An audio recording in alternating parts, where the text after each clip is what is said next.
that by means in one place by, in a second place redeemed, and that it means a spiritual Egypt, but a physical slavery.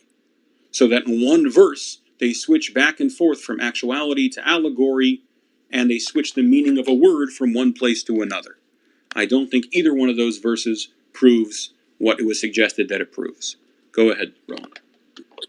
Thank you, Rabbi. And just briefly to the previous speaker, the reason why you were being muted was because there was so much noise. That's number one. Number two is that given the nature of what the previous room was, I believe that you've been given way more respect and airtime than was given to the rabbi or anybody else there up on stage who was actually speaking on behalf of the Old Testament, known as the Bible. Yalisha, can you please unmute? Yalisha, are you there? No, then we'll go to somebody else.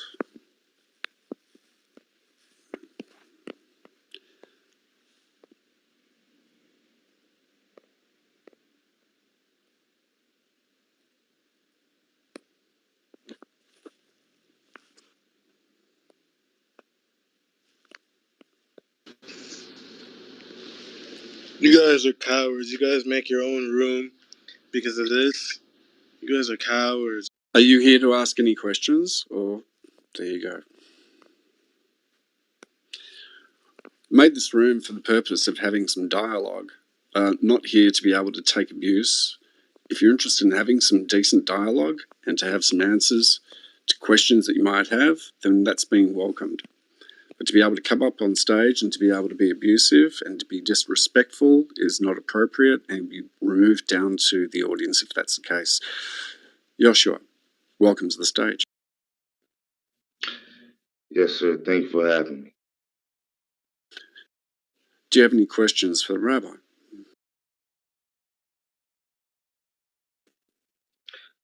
Yes, I do have a few questions for the. Well, actually, I was listening as you was going through, and you actually were reading some of the texts from the Bible wrong. Actually, in Deuteronomy, the 28th chapter, the 68th verse, it says that the Lord will send the children of Israel into Egypt again. Okay, so in Exodus, the 20th chapter, verse 2, we know that we know that Egypt is the house of bondage. So metaphorically, in the 68th chapter of Deuteronomy, in the 28th chapter of Deuteronomy, the 68th verse, Egypt is metaphorically saying that we will be brought into slavery or bondage again in ships, right? Because the first time we had went into slavery, we walked into slavery because Jerusalem, which is Black, and it's the Black, Hispanic, and Native Indian man's land that was stolen, I believe, in the 1940s or 1950s, or way before that. I'm not going to get into the history of that. But anyway, sir, Mr. Shiloh or Rabbi, you actually have been reading this text backwards. You quoted chapter 20, verse 2 of Exodus, which says, "Anochi Hashem Elokecha asher atzeischi me'eretz Mitzrayim mibeis avadim." I am the Lord your God, which took you out of the land of Egypt, out of the house of bondage. You're saying what this verse is saying is the land of Egypt is equal with the term the house of bondage? So, in the book of Isaiah, chapter 28, we have to go precept upon precept. So, in Exodus 20, right, the second verse is a precept that describes what the other brother, God bless him, who was trying to explain to you in Deuteronomy, the 28th chapter, the 68th verse. He was trying to explain to you the precept, but he wasn't properly able to break it down for you. In Isaiah, the 68th verse? In Deuteronomy chapter 28, the 68th verse describes us going back into slavery again in ships. Okay, now in the book of Isaiah, you're saying that Egypt there is a poetic Egypt. It doesn't actually mean Egypt. So, Correct? Is that what you're It saying? says in the 1611 King James Version. In the Christian Bible, it says, go on. Hold on one second. In the translated Bible in Christian English, Bible. in the 1611 King James Version, it says that the Bible, it's not translated from Hebrew to English, it's translated from Latin to English. So it's a Christian Bible translated into English by Christians. How did they translate the verse? Okay, so I believe you were in Biblical Smoke, and we had there were other brothers there that had broken that down for you. So right now, I just want to break down what it says in the King James Version, 1611 Bible. It says that the children of Israel will go back into Egypt, into the house of bondage, again with ships. So the first time we went into slavery, or the first time your people went into slavery, so-called, was in Egypt, right? Am I right? Yes. So, in Deuteronomy, the 28th chapter, on the 68th verse, it says that you will go into Egypt again in ships. Has that happened to you? Has that happened to your people? Yes. 20 years after this prophecy, the Jews were sent into the land of Egypt in ships as slaves, and no one would buy them. That's impossible, because in Jerusalem, where you are, that's the same. How can your people be taken from a landmass that is pretty much in the same area as itself? There's no big body of water back in those days that could that you could have traveled through on ships to be put into slavery. The major city for Rome, Rabbi, in the land of Egypt. Rabbi, just a second. Joshua, just to make it easier for everybody, it's coming across that you are screaming into your microphone. I'm very pissed off right now. Yes, I am. I'm trying to calm myself down. I'm sorry. I apologize. Okay, I'll calm down. Yes, sir. That's okay. No. Just look, this is an opportunity to be able to create a connection here. There's nobody that is attacking you personally in the slightest. I think one thing that we need to be able to recognize is that the Jews, who I identify with, that a number of people in my community identify with, have had a history with the Old Testament. Okay, that is how we identify ourselves. Yourself, you don't necessarily identify with the Old Testament. Is that correct? Sir, I believe in the whole book, King James Version 1611 Bible. Okay. The whole book. Right. 1 second. Rowan, let me step in here for a second. Can you read me one more time the King James Bible 2868? I will. Hold on one second.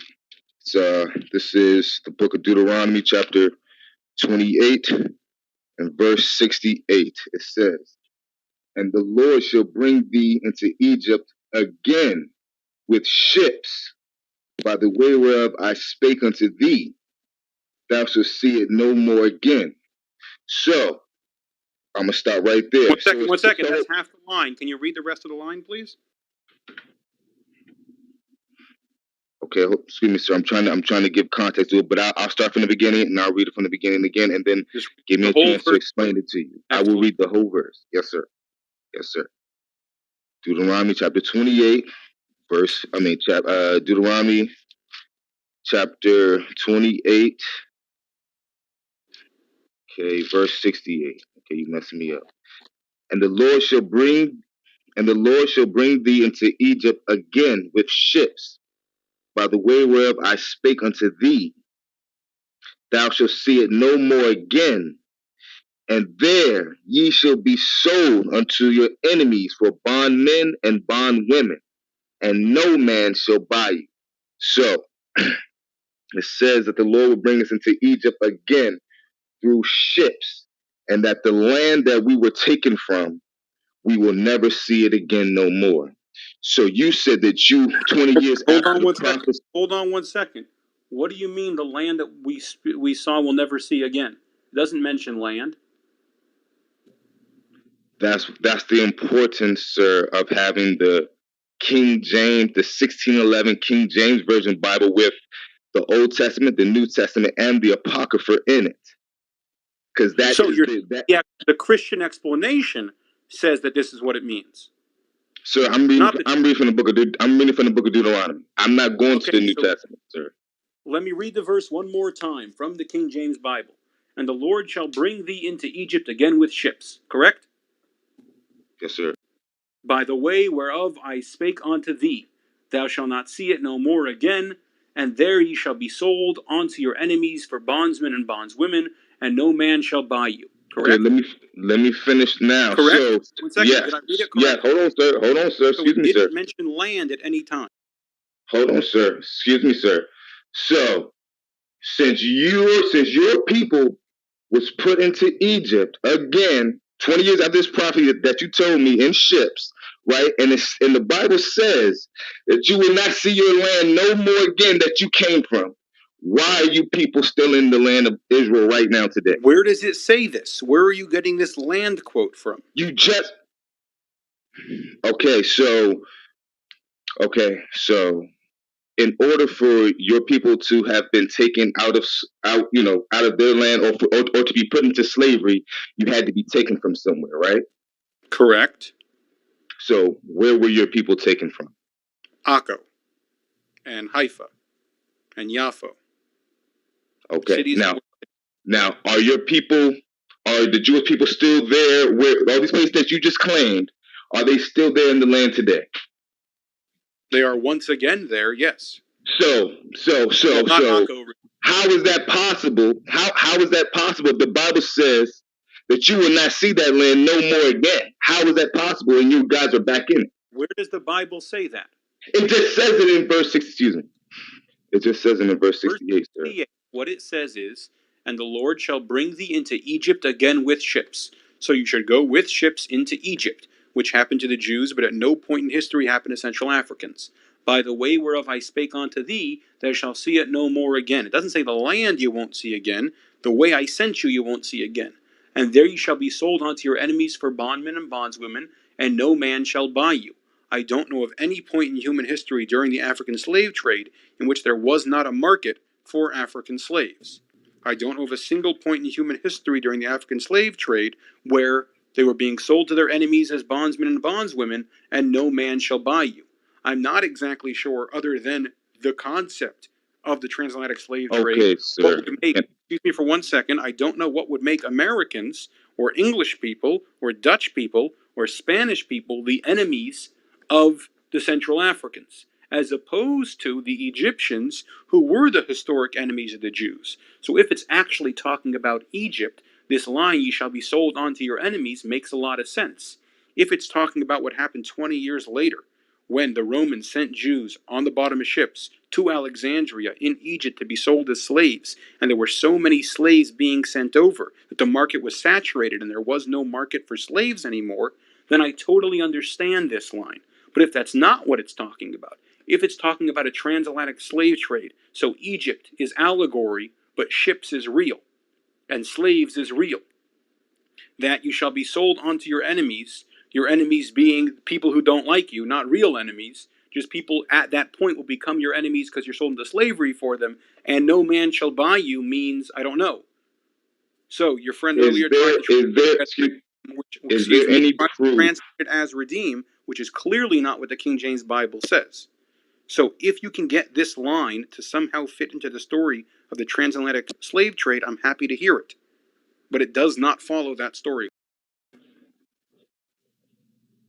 I don't know how you don't know the history of the so-called black man and Hispanic man in this world. You must be living under a rock.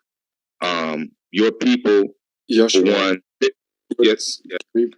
Let's please keep it respectful. I don't believe I'm being respectful. I'm being very respectful. But when someone, so let's stick to the text.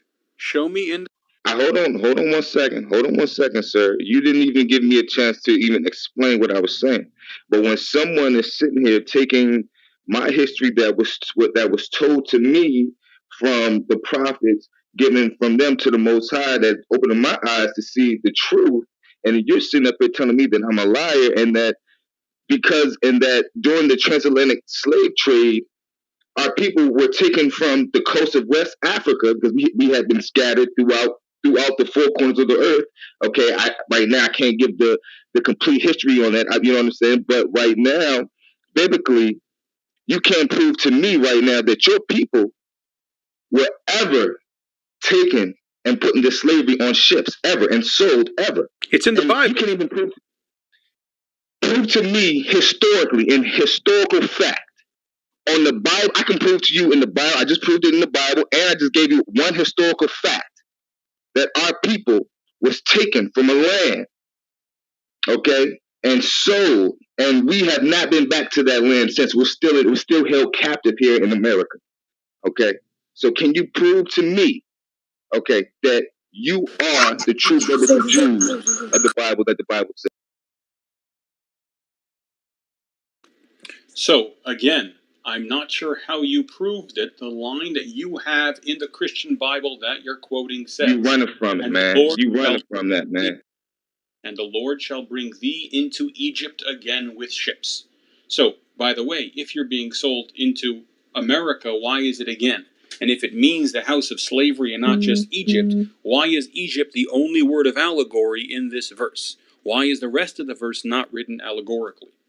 It says, you shall be sold. The Caucasian man didn't come into power, and he didn't start ruling the whole world until the 1400s. So before then, you had our people, okay, ruling the earth. But we decided not to follow God's laws and to go outside of the laws of the Bible, the law, statutes, and commandments, which caused the Lord to use the other nations to put us in multiple captivities, not just one, multiple. How did you get back to Africa to be sold as slaves if you were ruling all over the world? So you had some of our people that were called the Gentiles that followed the Greek and Roman customs and that did these things, you know, with the heathen, okay, which ultimately they came and overpowered us. So the real Jews, the real Christians who were keeping the law, statutes, and commandments of God, they were being tortured and persecuted, and we were ran out of the land. We were ran out of the countries that we were in. Okay, so this is all prophecy. I wish right now I could bring it out in the scriptures right now, but I can't. I know my brothers are with me in spirit right now. It's okay. What time in history did this happen? Well, in Deuteronomy 20th chapter, that's a prophecy. That's a prophecy that has already happened. Hold on 1 second, sir. Hold on 1 second, sir. Deuteronomy speaks about being sold into Egypt by ship, and it speaks about not being bought on the slave trade. At what point in history, in the transatlantic slave trade, were Africans not bought? Was there no market for them? If this line is a prophecy about them, with this allegorical line that Egypt really means Europe and North America, and that enemies really means people that the Israelites have not yet interacted with at this point in history, when was the point in which they were not bought as slaves?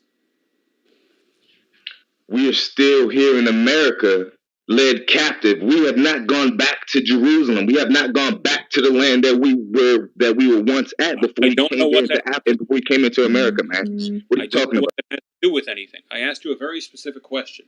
You brought up a line from the Bible. I didn't bring it up. You brought it to me. The line ends with the words, "And no man shall buy you." What time is that referencing?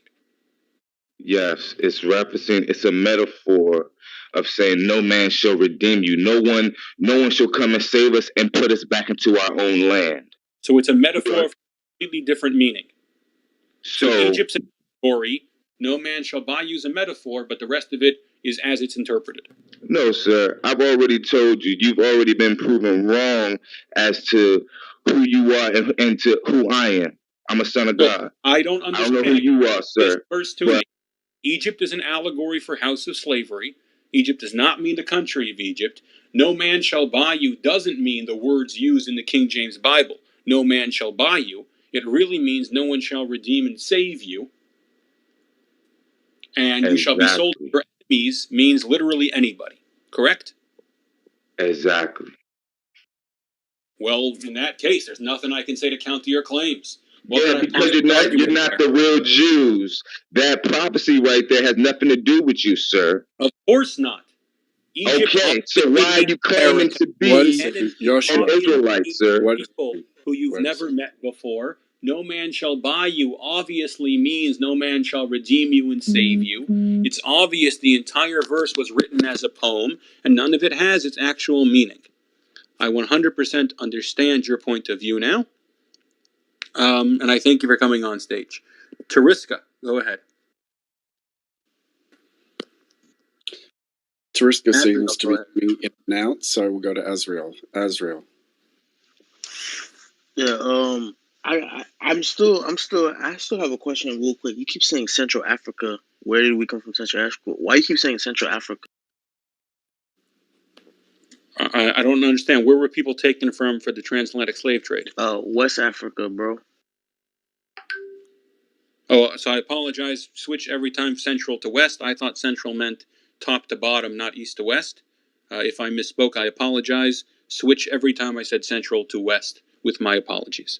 All right, but I also got another question. According to prophecies, I'm still having a hard time to figure out something, because when you read Ezekiel 46 verse 2, it says, "And the prince shall enter by the way of the porch of the gate that without shall stand by the post of the gate, and the priest shall prepare his burnt offering and his feast." Basically, that's basically what my question is. In Ezekiel 46 verse 2, it's supposed to be a prophecy, and when you guys in that land, why is it that, like, basically, if you guys were to be returning that land, you should have a prince, and you should have a prince, and you should basically y'all first coming of the Messiah, and y'all should have the Levites doing all the offering. Is that happening today, right now?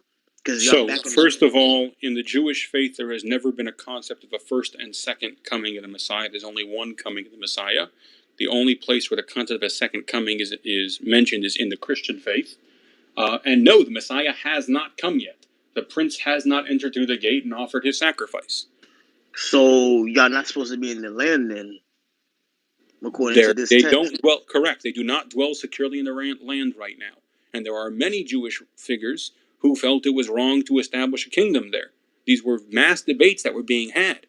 The majority of Jews today acknowledge that the only way the state ends, for the record, there are many Jewish authorities who also say it's okay to make a non-theocracy in the land. But regardless of which, if you want to agree with Satmar and say that the Jews in the land of Israel are sinning, absolutely fine. But Jews have never claimed the Messiah came, so the prince has not entered the gate. That has not happened yet. The prince also brings a time of everlasting peace. If you want to bring another candidate to be this prince that is mentioned, where is my time of everlasting peace? That's my question for you. Well, actually, where do you stand? Where do you stand on that? Like, what's your point of view on that? Like, that debate that you said a lot of your members have. What's your stand on that? What is my stance on what? Y'all not supposed to be in that land right now. Y'all still waiting for the prince to be there. What would my stance? What is my stance now? My stance now is the only way the state of Israel ends is with the death of 7.5 million Jews, and so I have a biblical obligation to safeguard the lives of my brothers and to stand in any way I can with the Jewish state. Okay, but okay. So another question I have is in Jeremiah 2, verse was it Jeremiah 2? No, Jeremiah 28. Hold on, my bad. Hold on, that's my mistake.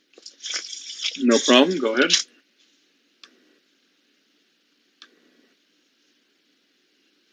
No. My bad. That's Jeremiah 2, verse 28. So, 2 verse 28.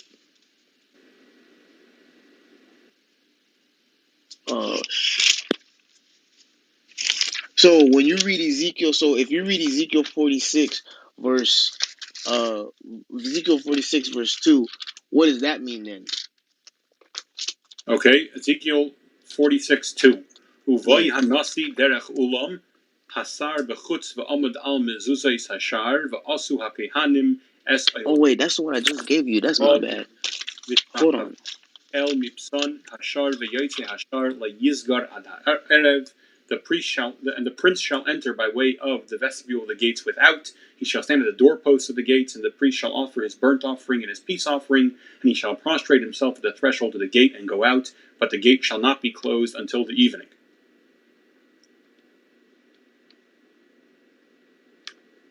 So my thing is why, why does it seem like you guys are like fulfilling prophecy when y'all really are not? Like, you know what I'm saying? If y'all the real Jews. I don't understand. So that's not a latter-day prophecy that's supposed to be happening? Like, if they were supposed to, you know what I'm saying? Because if y'all were supposed to return to that land, according to the prophets of Jeremiah, there's supposed to be peace on this earth. So if y'all the real Jews... No. When the Messiah comes, there's supposed to be peace on this earth. The Messiah is supposed to once again do this service, which had been done many times before by the leader of Israel. Once again, we will have a king who will once again do this service. We'll have a Nasi again. That's the Messianic promise. The Messianic promise has not been fulfilled. God also promises you will not dwell securely in your land until the Messianic promise is fulfilled. And as we've discussed earlier today in this room, there is no question that according to geopolitics, Jews do not live securely in their land right now, which is why they have a mandatory draft, which is why they spend a higher percentage than any other country in the world on defense. But y'all get a lot of that money from Babylon. I don't follow. Y'all. So if y'all supposed to be this, okay. So y'all don't. So all that military, all that stuff that you guys got, America got the top military equipment